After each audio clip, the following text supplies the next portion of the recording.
Bapak Ibu saudara-saudariku yang dikasihi Tuhan, saya harus berpantun dulu lah. Kemarin malam duduk berduka. Jawab dong. Saya ulangi. Kemarin malam duduk berduka. Malam ini dengar berita. Cakep.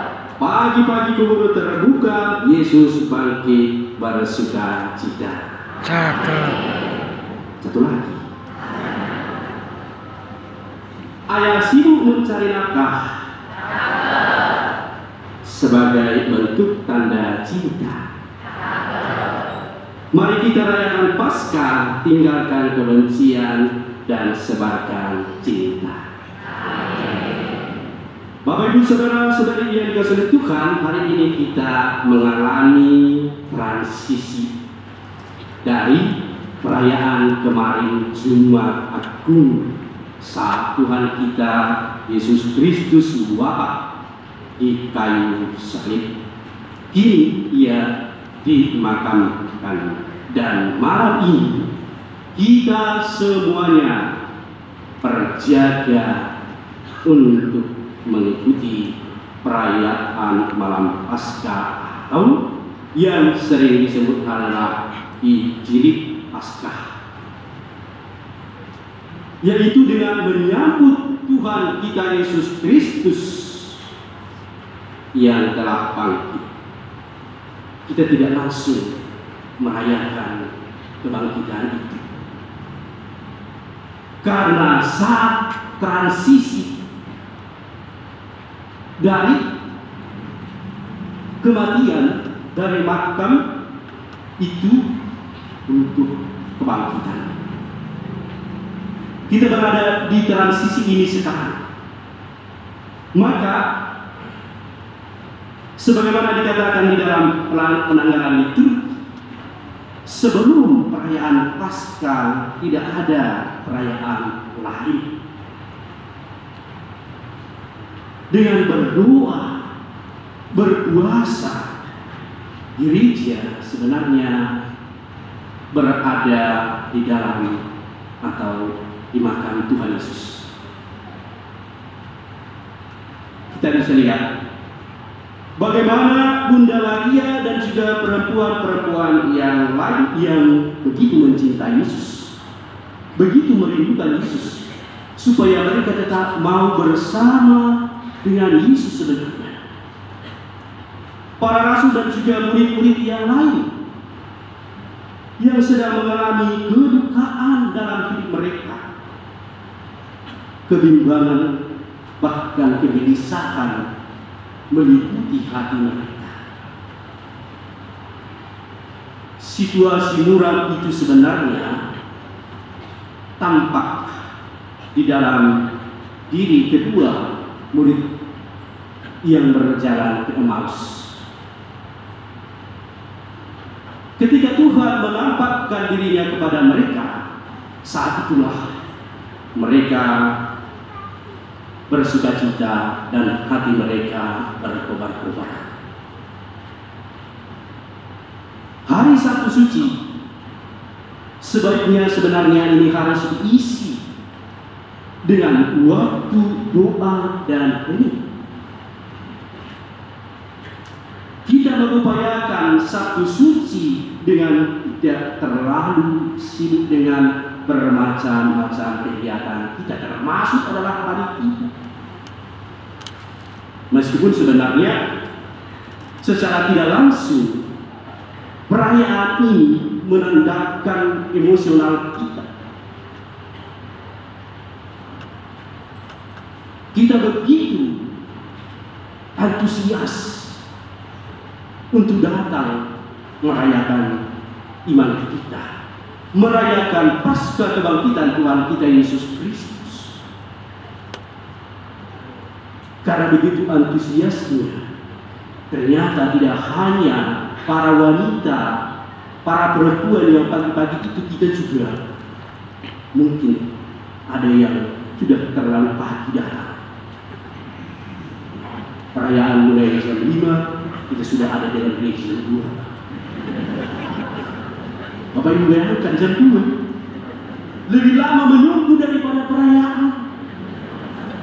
Maka Bapak Ibu sering kita berkomentar, lama banget perayaan ini, perayaan Paskah. Sebenarnya tidak lama Bapak dan Ibu. Kita yang duluan datang, lebih lama kita menunggunya. Ini yang membuat kita lama. Akhirnya 3 jam sebelumnya datang dan perayaan 2 jam, 5 jam. Itulah karena begitu antusiasnya. Tidak hanya umat yang begitu antusias, juga semua, baik para romo yang mulai 40 hari masa puasa, penerimaan sakramen tobat, dan juga para petugas liturgi, para petugas guru, berkali-kali berlatih sampai tengah malam. Bagaimana supaya setiap nada yang dinyanyikan akan menjadi sempurna, begitu kan? Saya yakin demikian Bapak Ibu saudara-saudari terkasih. Maka saudara-saudari terkasih, dalam bacaan malam Paskah itu, kisah malam atau juga makam kosong yang diceritakan Injil Lukas kepada kita, di mana para perempuan-perempuan yang begitu mencintai Yesus datang ke makam pada pertama saat masih pagi. Mereka adalah orang-orang yang paling merasa kehilangan Yesus. Mereka adalah orang yang pertama datang ke kubur. Mungkin kalau kita andaikan seperti kita membeli sekuntum bunga yang mahal, mereka dengan rencana mau meletakkan bunga itu di nisan itu. Ternyata ketika mereka melihat kubur itu sudah kosong, bahwa Yesus tidak ada lagi di dalam makam, tetapi 2 orang berpakaian putih yang berdiri di kubur itu menyatakan kepada mereka, mengapa kamu mencari yang hidup di antara orang mati? Saudara-saudari itu terkasih, kita pun sering mencari Dia, sebagaimana para perempuan itu. Kita mencari Tuhan yang hidup, yang hadir, dan juga selalu menyertai kita. Kita mencarinya kemana-mana. Maka tidak jarang kita pergi berziarah dari satu gereja ke gereja lain, dari gereja Santo Lukas, gereja Santo Don Bosco, Kelapa Gading. Pokoknya kita mau mencari Tuhan yang hidup. Padahal Bapak Ibu saudara-saudari terkasih, Yesus yang telah bangkit itu dan mulia selalu ada di dalam Ekaristi, dimanapun kita merayakannya. Selalu ada di dalam tabernakel, selalu ada dan hadir di dalam hidup pengalaman kita sehari-hari.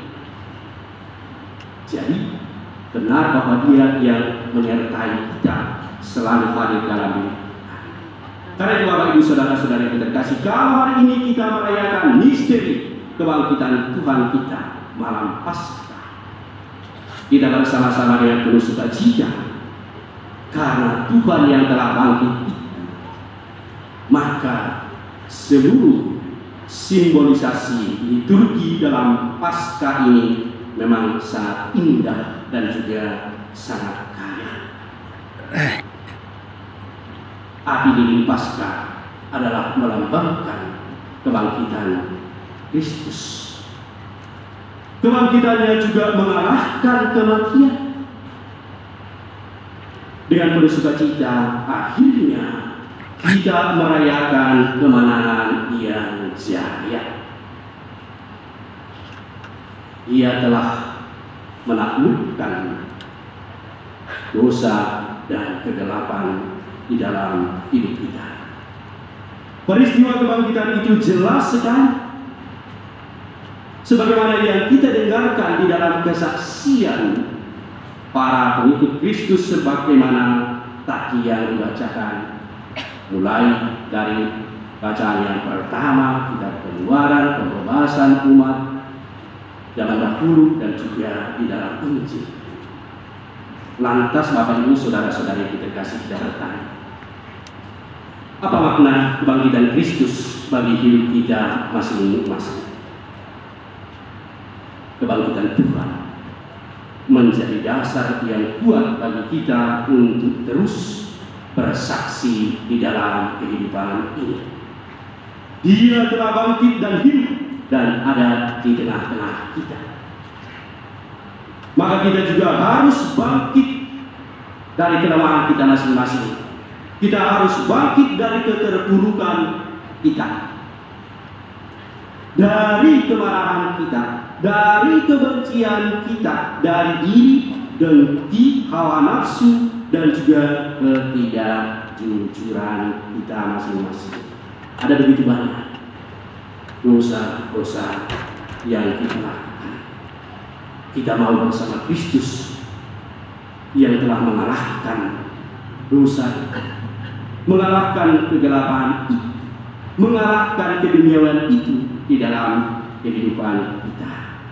Kalau para perempuan itu menceritakan yang mereka lihat, mereka alami, mereka saksikan, meskipun para murid, para rasul tidak percaya, atau mereka menganggap cerita itu adalah cerita kosong, kita hendaknya tidak surut, tidak mundur. Kita tetap harus maju, meskipun kesaksian kita itu tidak semua diyakini oleh orang lain, tidak dipercaya orang lain. Karena pastilah orang-orang yang tidak percaya, pastilah mereka tidak yakin dengan kesaksian kita. Itulah yang dialami oleh para murid.